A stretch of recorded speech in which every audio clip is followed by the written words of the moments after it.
and our booths, we can't do this conference without them, as well as you all. Oh, your phone went to sleep. Just great. So if you'd like to keep in touch with some of your fellow conference goers or people who couldn't attend for various reasons, join our XMPP channel, FOSSY at chat.sfconservancy.org, or follow us on Mastodon and make your posts with photos and other interesting tidbits from the talks using the FOSSY25 hashtag. If you've noticed the Sunday schedule, it's a little bit more casual. We're doing lightning talks in the main room during the morning. If you'd like to sign up for a lightning talk, there's a sign-up sheet on the registration desk. And then we're doing an unconference in the afternoon, some more casual conversations in the talk rooms. And we'll have sign-up sheets for that at the registration desk also. At our Lost and Found, we have 2 water bottles and 1 magnetic USB-C charger. So if that is yours, please stop by the registration desk. Also, if you'd like to buy an OpenWRT1, we have some here, and you can purchase them for cash or becoming a sustainer. They are $128 a piece, and you don't even have to wait for them to come in the mail. You can just take it home with you. One more note, if you leave out of any door, you will not be able to get back in. They will all lock behind you, so you will have to walk all the way around and come back through the front door or knock on the window, and maybe someone will let you in. And as a reminder, FOSSY operates with a code of conduct. You can find it on the website. Please respect all your fellow attendees in all ways. Photography policy, take a look at folks' lanyards. If it's black, it's fine. If it's red, do not take their photo. And blue means ask, so just keep that in mind. We do have one change to the schedule. We have a cancellation for a speaker who couldn't attend, 5:30 p.m., sub judice, the era of packaging over in the Linux app ecosystem. So. But this morning we have a keynote with Pono Takamori interviewing Alan Gunn called Assessing and Managing Threats to the Nonprofit Infrastructure of FOSS. So let's welcome them to the stage.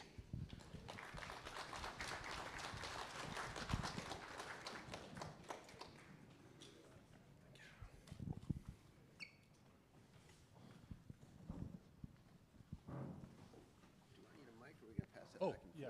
Alex, do you want to grab that? Awesome. Oh, that needs to go. Thank you. Hey there, Pono. Hey, how's it going? Good. Good morning, everyone. Yeah, Gunnar and I are going to talk about fiscal hosting in free and open source software this morning. We figured we'd talk about the most niche subject possible, and we hope that we can intrigue you to thinking more about governance and some larger nonprofit infrastructure issues, not just kind of the technical stuff. Yeah, so maybe we'll do quick introductions. So I'm Pono. I work for Software Freedom Conservancy. I do community organizing and a lot of other things over there. Deal a lot with our member projects. Yeah.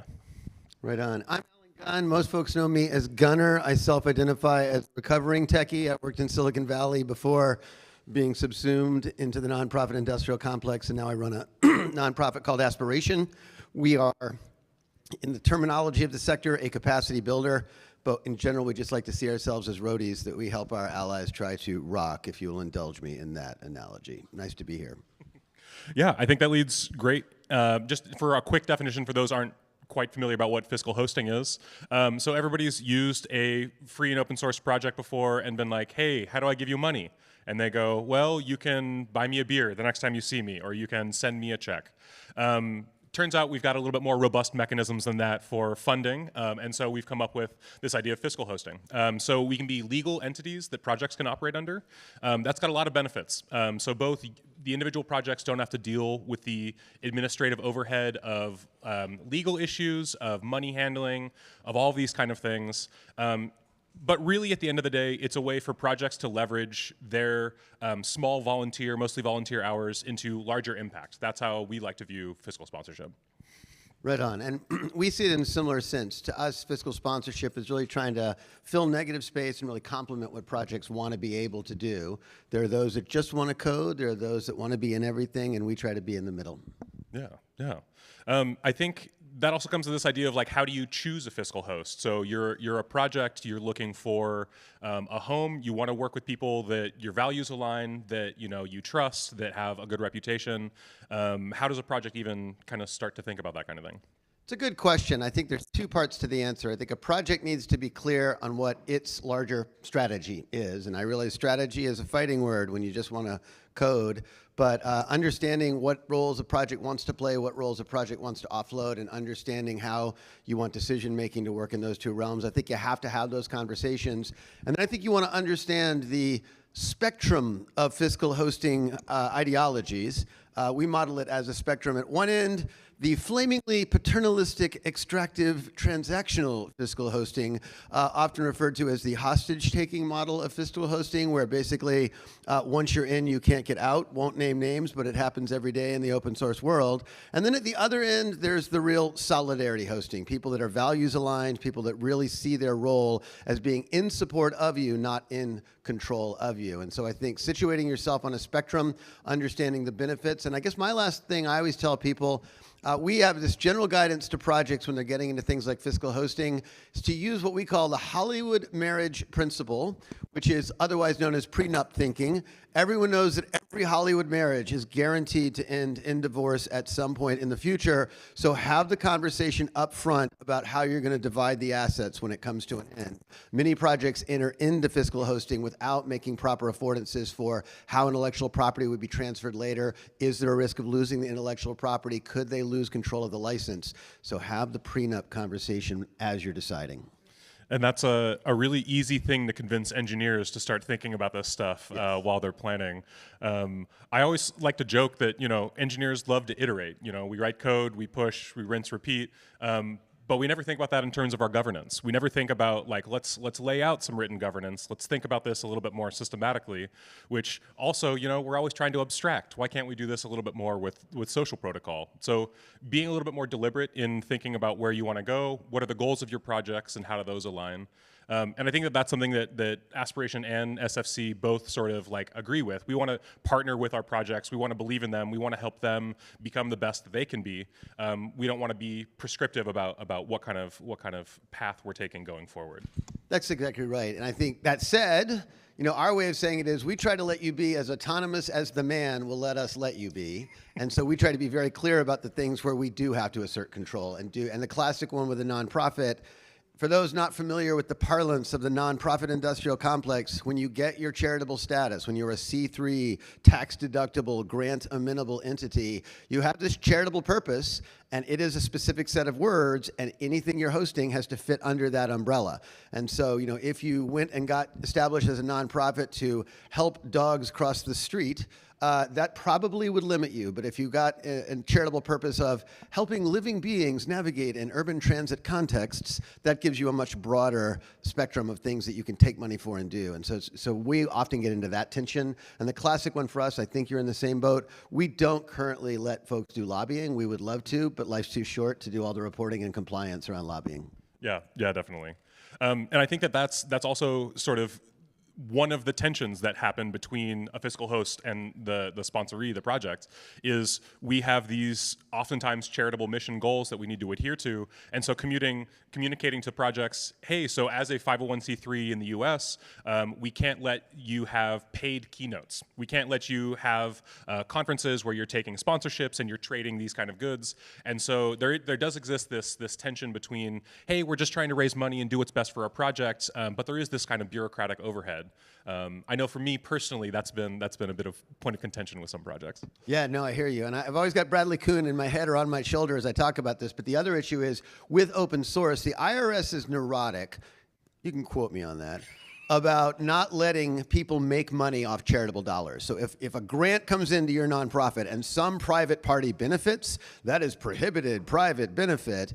And open source is complicated that way, because it's out there on GitLab or wherever, and some for-profit actor could take your code and make some money off it. And so there's a real art to navigating open project hosting to make sure that everybody understands that fine line. And the classic thing we've run up against, people who want to have their private consultancy aside from our hosting, we love you, but you can't be doing that, because if you're building equity in a private company that's based on the code you're getting charitable funding to build, we got a problem. Right, and that's really one of the tensions that fiscal hosting can try to help with is, hey, how are corporations using your free project that you have the best intentions for generating digital public infrastructure, but now that's been leveraged by, I don't know what the current 5-letter acronym is for those companies, but such a company. Exactly. Yeah, and I think one of the other points we make in this regard, there's the dance of not crossing any compliance lines. There's also the notion that you actually need a threat model for success. If your stuff is out there and you're fiscally hosted and it takes off, you suddenly become firmware in a Chromebook, for instance. You need to ask, is your fiscal host ready to grow with you? Or put differently, have you put in place exception handling so that you know what you're going to do if suddenly the dollar volume goes up a 0 or 2, or the number of transactions you need to do, contracts, donations, whatever, jumps up an order of magnitude. And so many projects are just in the mode of, can I offload this accounting to you? And we try to get them to understand that, no, this could go bigger than that. You should have that conversation as you're getting started. Yeah, totally. And then also, not everything can be for everyone. We were really lucky to work with Godot, a really great game engine, free software game engine, and they grew sort of outsized what we could provide. So we helped them graduate to a Dutch nonprofit, and that was a great process for us to go to because our relationship worked while it did, and it works even to this day when they're not with us anymore. So what does like the life cycle of a project look like with a fiscal host? Yeah, I think that depends on the fiscal host. I was joking with Pano earlier this morning. We look at it as we're parents that are very open to our kids living with us into middle age. So there's some fiscal hosts that are like, oh, you need to graduate within 2 years. We have that same threshold issue. And so just to name names, we are extremely proud to be hosting a project called AI Now, who I think are saying some of the smartest things on AI policy and sort of the interplay between AI and a bunch of social justice and racial justice issues. They're just doing business at a volume we can't meet their needs. They are just kicking butt and taking names. And so they decided, I guess about 1.5 years ago, they needed to spin out. And so we're now raising our game on spinning people out. But our general philosophy is, if we're meeting your needs, we're happy to have you stick around, because we view our network of projects as an ecosystem where we can create lateral benefit and help them have sort of the whole greater than the sum of the parts, in that we can coordinate things they don't want to coordinate. Yeah, that's being able to share skills with your project, and sort of the bidirectional relationship is something that I think is great, because as much as I've joked about sort of, engineers not wanting to do governance, there's definitely been play of, hey, I'd love to talk about governance with a project, but they've actually got some pretty interesting ideas and a really long history.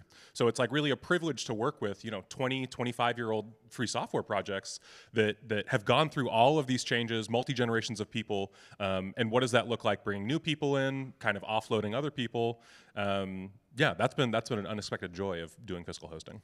Yeah, it really has. And I think the other, if I can keep, I'm a non-parent who overuses parenting analogies, but I think the parenting privilege of having that look ahead where you've seen a kid fall down and scrape their knee in this particular park, it's nice to be able to sort of be a couple steps out ahead of projects who are passionate about their code or passionate about their mission, and sort of say, oh, you might want to be thinking about this before you go to school next month. And it really does, it makes us wiser to see when our advice is good and when our advice is less on point, and to really help them sort of do that sort of horizon-oriented threat modeling. Yeah. So you mentioned threat modeling. I know that's something that you really, really like to think about. Threat model boy. So what is this kind of framework lens to projects, to fiscal hosts? How do you like to provide that insight for projects? So I think, the other thing, speaking again as a recovering techie, I think there is a certain form of optimism when you code that eventually code will run. We can debate that at the happy hour later. But in general, we like to encourage people to assume everything is going to break. And so right up front to be modeling what's going to go wrong. And so I think there's threat modeling at the fiscal host level. And again, the prenup stuff I already talked about. I think projects don't think enough about pretty obvious things like single points of failure. There's that phrase, the bus factor, and if someone gets displaced by a bus, how much trouble is your project in? And so I think threat modeling as a project early on, really important. And then I think you go up a couple levels. The funding landscape right now, I don't think anybody saw, at least not anybody in the nonprofit landscape, saw the dramatic cuts in foreign aid that were going to happen at the start of this year in the US. The domino effect in terms of a lot of the traditional funders of open source projects needing to double down on support existing projects that lost other funding sources and so forth. While you can't predict the future, you should have a plan B on revenue. As annoying as that is, people are like, oh, we got the bills paid for a year, we just want to code. Nope, actually probably good to assume that money is either going to evaporate and or get spent faster than you think. And then there's ecosystem level stuff, and we see that from time to time in different ways. Supply chain attack type things where you're like, will our reputation be savaged by virtue of the fact that we are implicated? But I think in general, applying a non-optimistic lens to the work so that you can then focus more on the work later, that's what we advocate. Yeah, it's a great working relationship because we can think about that stuff and we can lend our guidance to you, and then we're freeing you up to do more technical work. One thing you mentioned that I think is a really good point to highlight is sort of us as nonprofits existing in this overall nonprofit infrastructure that is sort of under attack in some ways. We're seeing increasing challenges to funding. We're seeing sort of challenges that nonprofits have to even existing. How do you see organizations handling that, and what do you see as sort of some of the points to keep our heads above water and like stay hopeful about it? Yeah, and here I'm channeling our wonderful lawyer, Gene Takagi, but and also Ben Weisner at ACLU. I can't say enough nice things about Ben Weisner and the ACLU. The boring answer, compliance, compliance, compliance. And so one of the threat vectors that most people have identified for the nonprofit sector is that the easiest way to get tapped on the shoulder, lose your C3 status, is to not be in compliance, to not have had all the audits, to not have filed all the forms, and so forth. And so I have developed a rather perverse passion for compliance over the last couple of years, especially in the last 6 months. And then I think from there, there's also just the notion of thinking about what is your visibility and how do you navigate that? Because I come from a radical anarchist background. I was proud to be an arrested troublemaker back in the day. And one of the things that I've wrestled with in the last few years is getting quieter as a fiscal host, because it's not our place to make a lot of noise. Because as we discussed earlier, we model our hosting. It's a tired but useful analogy. To us, fiscal hosting is not unlike being the building admin in an apartment building. And you have these responsibilities to think about the collective well-being of everybody in the building, not just what you think ought to go on in the building, though I've met those apartment admins that didn't see it that way. And so we really try to be mindful of this idea that as you're sort of stewarding all this, what is your visibility and how do you make sure that you're not becoming the story in a way that hurts your projects? And that's also great advice just to stay on mission. As with charitable mission goals, it's a good way to focus on the mission work and to really, like, at least in our case, really put forth the ideas of software freedom and advocate for those and make sure that we're doing the work and that speaks for itself. Absolutely. Yeah. Yeah, and the other thing we the thing that we bring, and I think we always look up to SFC around values of freedom and sort of general openness. We aspire to much of the same and try to get our projects to have that sense of what is your accountability to your quote unquote users. We have projects that don't have, truly speaking, users, but so much of, I think, the values that are in free and open software around the four freedoms, around all of the empowerment that comes from freedom and openness, we try to generalize that to a broader set of values around the way that you implement your mission. Yeah. I think that's also one of the really cool parts about working in free software as a fiscal host is sort of seeing the landscape of projects. You know, there's projects like Reproducible Builds. You should go visit their table back there. They're doing very great work sort of doing supply chain security. And you've got that end, and then you've got projects that are doing more advocacy. You've got projects like at SFC, Inkscape, who's making sure that you another 5-letter word for a company that you can keep your files and you can do all of your design work and keep it open. And seeing the spread of projects for me has at least been really like empowering and motivating to know that each of us working in our own sort of corners, we are building something together. Yeah. And I think in a perfect world, we would do the work to basically create some sort of a navigation framework, a decision tree, if you will, because I have this conversation over and over again explaining, because if there's a free open source project, we almost always say, call you guys, and you all have good discipline about saying, oh, we're focusing. But in general, we think we're not specialists in hosting open technology. We host it. We've got some projects like the Collaborative Knowledge Foundation and Open Referral that we're proud to host. But part of what we try to do is refer out. So Superbloom is another really compelling fiscal host here in the US. They're focused on design and digital security. And so for projects where design or digital security is central, we like to route to them. Code for Science and Society, another phenomenal fiscal host. And so I think a lot of what we still need to do is create sort of a navigation framework for values-aligned fiscal hosts. And certainly on my to-do list for this year, we'll see what actually happens. Yeah. I think there's a lot of like we were talking about earlier, sort of challenges for projects that are trying to figure out a home and navigating the relationship with existing. There have been some projects about choosing licenses and choosing foundations, but choosing a fiscal host is sort of this weird kind of in-between space that's sort of where we're all working our muscles and building out to sort of better navigate and prepare projects for.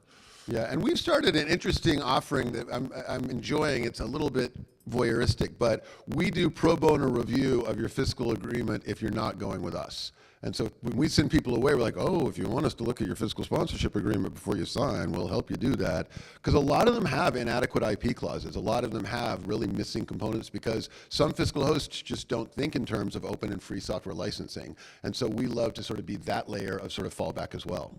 Yeah, and that also is one of the really like key reasons that you would even choose a fiscal host is getting some kind of legal support.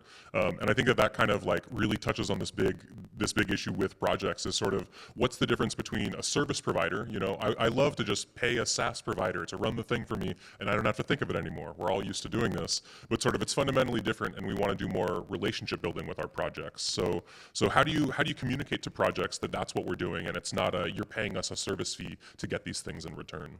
Yeah, it's a great question and an ongoing tension, but we just get explicit about the fact that there are two tranches. And so we are explicitly transactional around the operational stuff. You're paying us a percentage. If you're fully hosted, the default rate is 10%, but we like to do sliding scale. And the idea there is for that 10%, we're going to do your accounting as well as we can, including monthly reporting. We're going to do your HR. We're going to do your contracting, accounts payable, accounts receivable, legal referral, and so forth. And so we try very hard to make it very clear that for that rate, you get these services. But then we offer a bunch of what I might call soft services for which there is no charge. And so we are blessed. A miracle from the outer space is that we have an in-house full-time fundraising mentor. Jeffrey McDougall, VP of fundraising at Mozilla back in the day, VP of fundraising at Consumer Reports. Jeffrey came to us and said, I want to join this project, and he is available to mentor any of our projects on fundraising, and he's good. He really helps projects to claim their power and understand they don't need to beg for money if they're going for instance, grant funding. But then I help with strategy, product development, organizational development, which, if I may offer loving critique, far too many hosted projects don't ever think about organizational development. Succession planning, what does it look like if somebody gets sick or has a baby, just a bunch of pretty predictable outcomes that happen, and then people are like, oops, we should have thought of this. And then the last column, and again, I'm so sad as an operations nerd, we offer full finance mentoring. So if you want to learn how to budget, if you want to learn how to do accounting, if you want to learn how to do contracting, we do all of that pro bono. That's not baked into the rate. It's all on demand. But again, you would be shocked. It's like telling people, hey, come on over and I'll teach you advanced skills in dental flossing. It does not sell as well as you might hope it did. Yeah, and they're great resources, and projects need to practice working those muscles. And I think that it's sort of having that low-hanging fruit that people can go after and work those muscles to grow their projects. Because I think that there is the sort of live-at-home kind of Peter Pan syndrome, I think you called it earlier, about staying at home. But also a lot of projects, the horizons are really wide. And so kind of showing a path that they can grow, it's kind of one of the neat things. We've had a lot of projects that have Go earlier that has graduated. But other projects have been with us and stayed roughly the same size, grown and shrunk, and sort of what's good for one project is not what's good for another. And so sort of understanding that all your children are different and have different needs that's also been a key learning point. Yeah, and as long as we're continuing to overuse this parenting metaphor, we do something that I really enjoy. So one of the issues that we have wrestled with, and I've never talked to you about this, but one of the challenges of fiscal hosting when you do a decent number of projects is staff burnout in your organization, because you're asking your staff to context switch on a regular basis. It's like, oh, this is a high-stress contract for Project 11. Oh, this is a high-priority invoice for Project 43.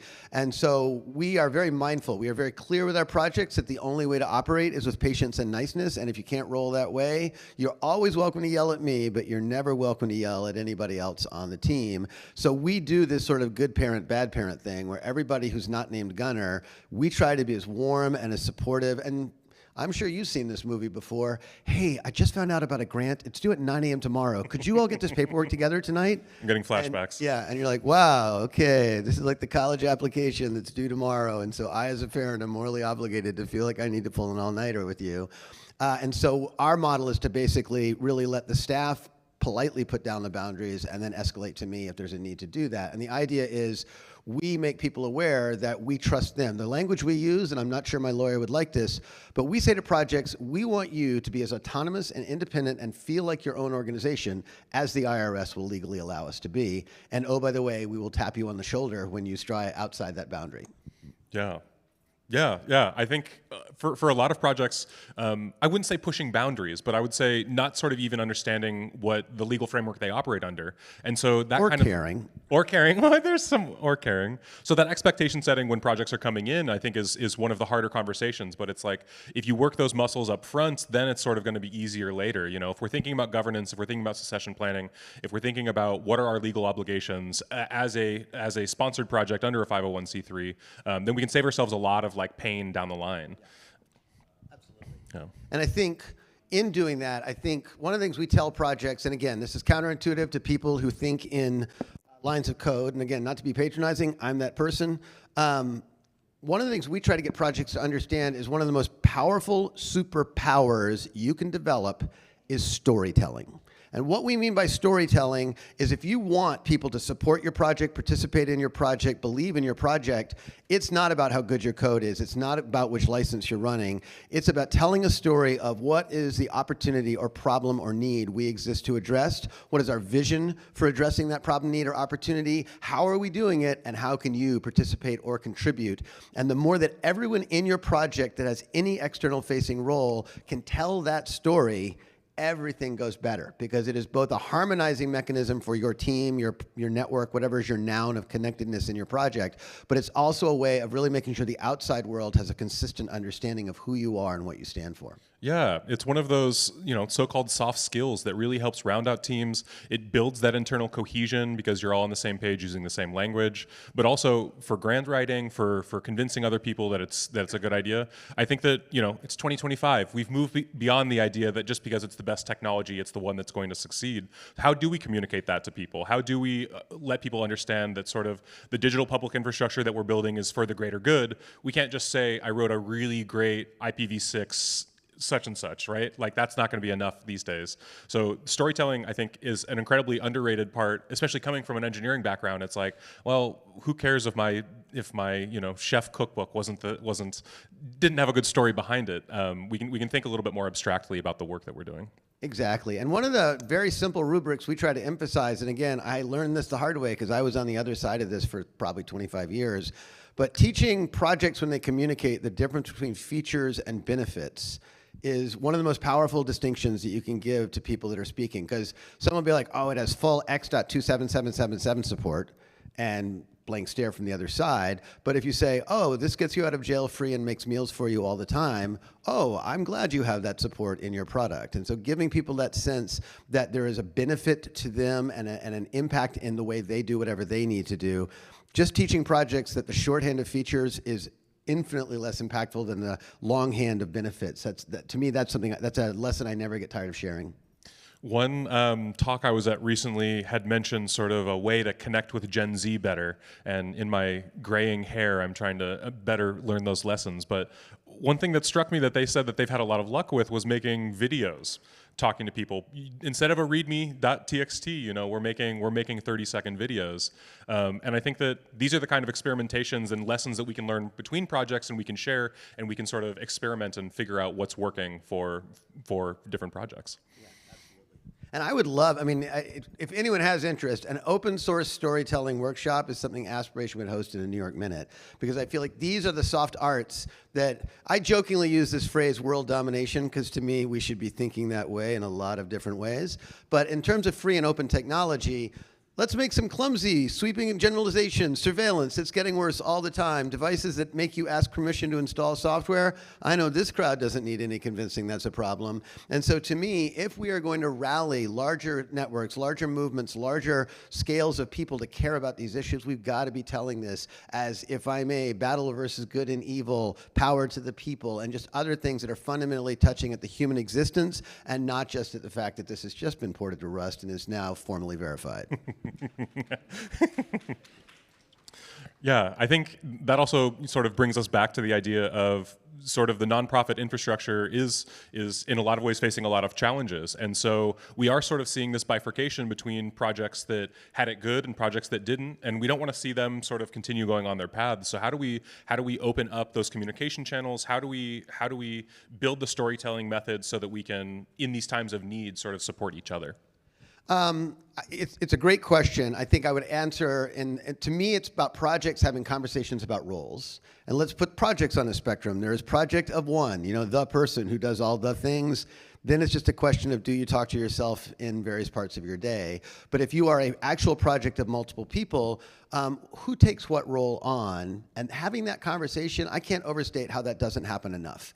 And especially when you self-identify as engineer, that tends to blur what you're actually doing. And I am a hopeless fanboy, self-identified roadie for the Reproducible Builds project, but props to them because they are very clear, team member to team member on the core team, about roles, who's on point for what, when it comes to fundraising, when it comes to communication, when it comes to governance. And they have those conversations proactively, and I've learned a lot from watching them do that first. And I just think those are things that projects can do so that somebody knows it might be on them to think about being the storyteller. Because I believe everybody needs to be able to tell the story, but somebody needs to bottom line the bootstrapping process of getting that story agreed upon. Right. There's a lot of labor to be done in a household, and when somebody can't do it, you need to make sure everybody can do every chore in the house. And that's, something that we've made a lot of strides in, being specialized. But I think that we are kind of coming back in terms of what are the non-technical ways that we can support each other, even within our project. Exactly.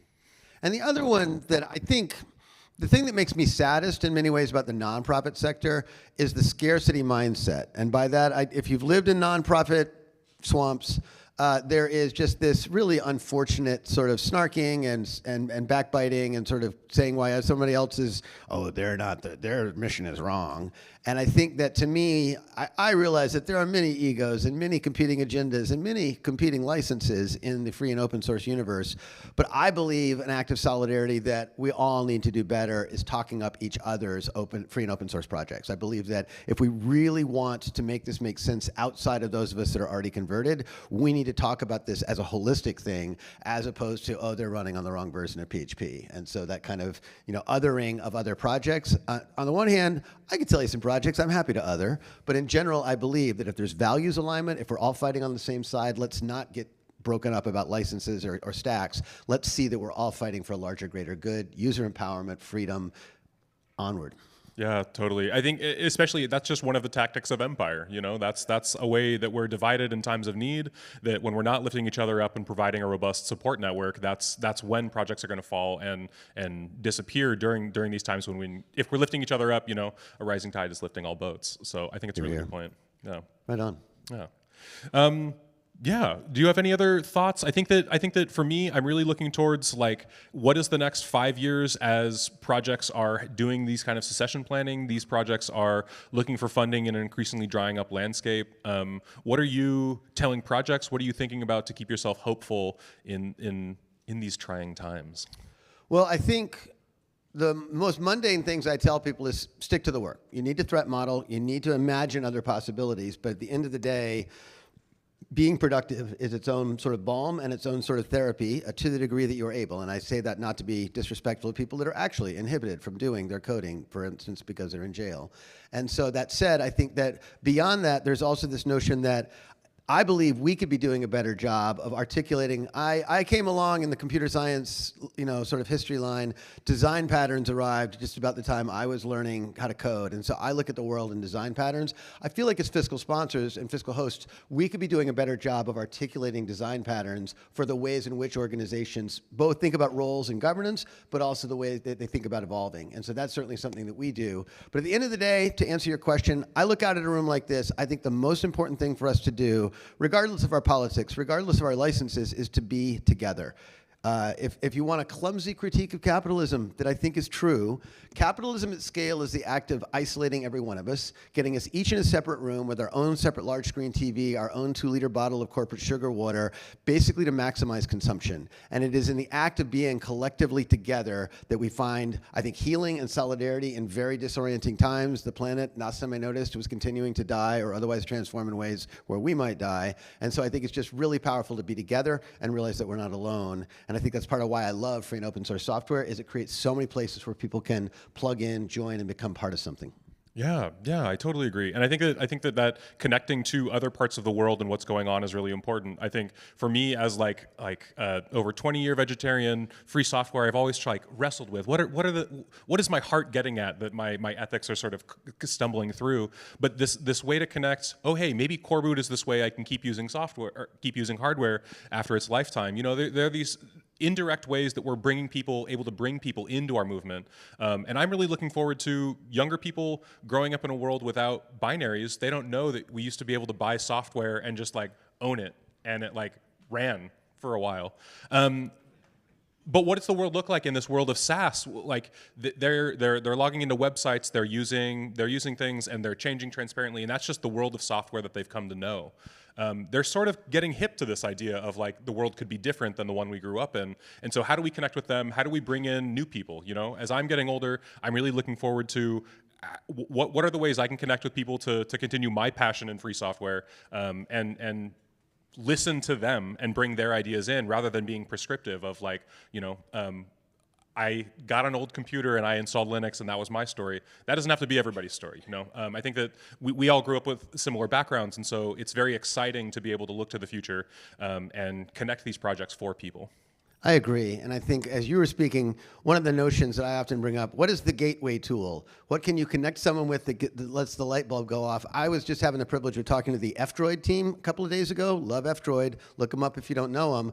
But they're getting people to fundamentally rethink the idea that you have to ask permission from the Apple App Store or Google Play to install an app on your phone. And they're just doing brilliant work. And part of why I love them is that they're thinking strategically about how to use European policy advances, the Digital Market and Digital Services Act, to continue to sort of wedge their way into being a part of people realizing they have freedom even on a proprietary mobile device. Yeah, just continuing to do the good work and push things forward, and that's hopeful. It's not just wallowing, you know. I really like the phrase that I've heard that despair is a tool of empire. This is something that powers are using to keep us down, and we can think a little bit more creatively about the ways that we're resisting.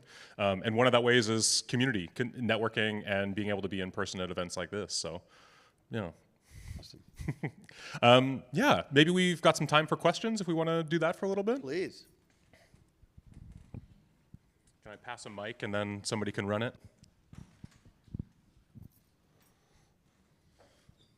Tracy, can I bother you to run a mic?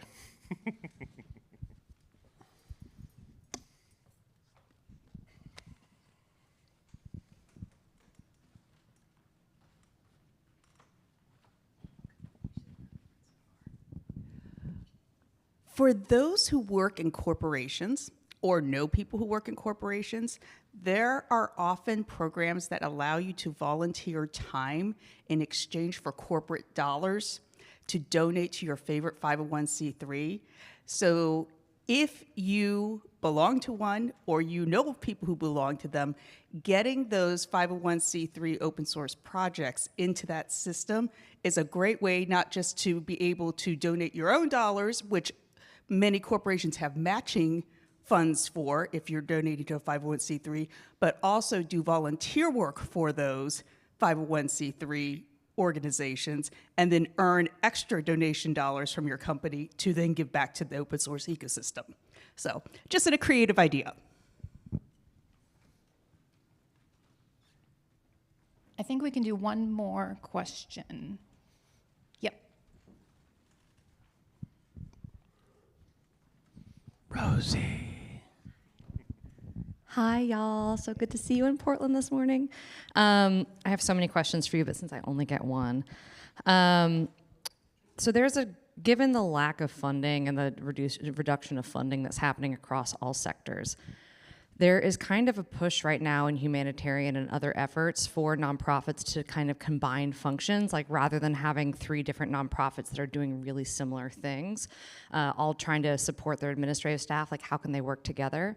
And I'm curious if you're seeing any trends like that in free and open source software projects, or if you have thoughts or recommendations around that.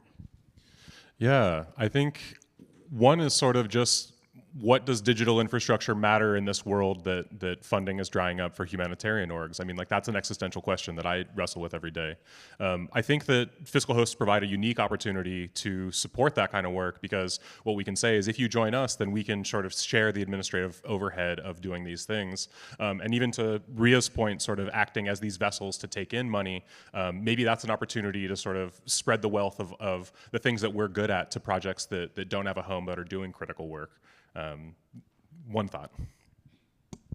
I agree with that. I would say, and this is me snarking about funders in general, I think a lot of that is sort of wishful thinking, in that I think the idea of any two NGOs merging immediately makes my brain melt. It's kind of like suggesting that the loudest guitarist and the loudest drummer become roommates and they play a different kind of music. It will not go well. I think different missions, different visions, different cultural norms and values, it just seems like not the right approach, and it seems very funder initiated. I don't hear a lot of nonprofits being like, we need to merge. And so I really think there's a much harder conversation about what is the right place in the hierarchy of needs to intervene, because I think structurally it's almost guaranteed to go wrong. It needs to be spiritually. Well, thank you, Gunnar, for having this conversation, and thanks everyone for listening.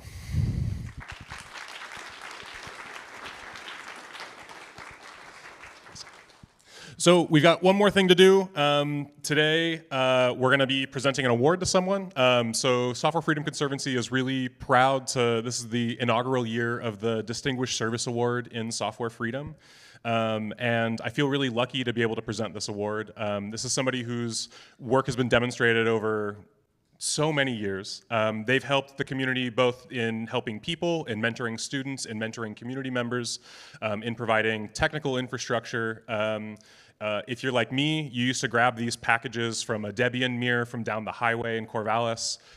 You've definitely received an email from a Mailman 2 installation that lives in the data center. So many students here today came up through the program, and so I'm really happy to announce that Lance Albertson is receiving the inaugural award for Distinguished Service in Software Freedom.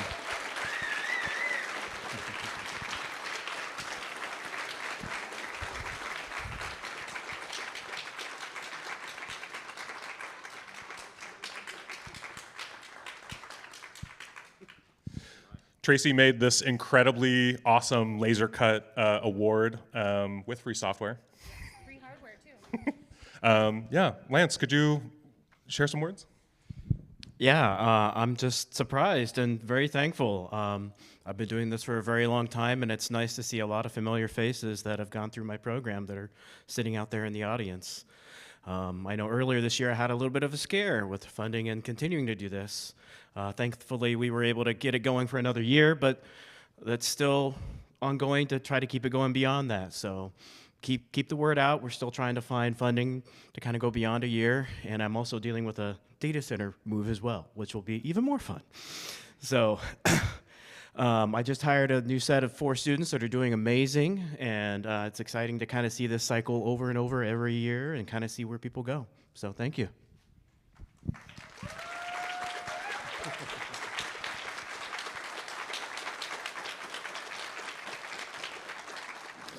As one of the many students that came up under Lance, it was such a pleasure to work in the lab. I think I didn't even study computer science at Oregon State, but it was very, the education that I got coming through was so incredible.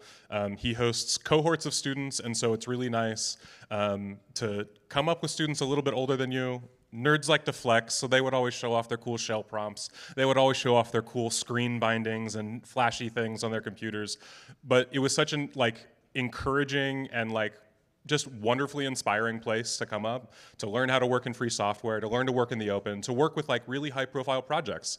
My first job out of college was with the Apache Software Foundation, and I got that directly because of Result with working with the lab. And so I encourage you all to look up the OSL, to talk to people. There's a lot of people here today that have come through the program or continue to work with them. And I'm just so happy that we could recognize your great work. So thank you very much.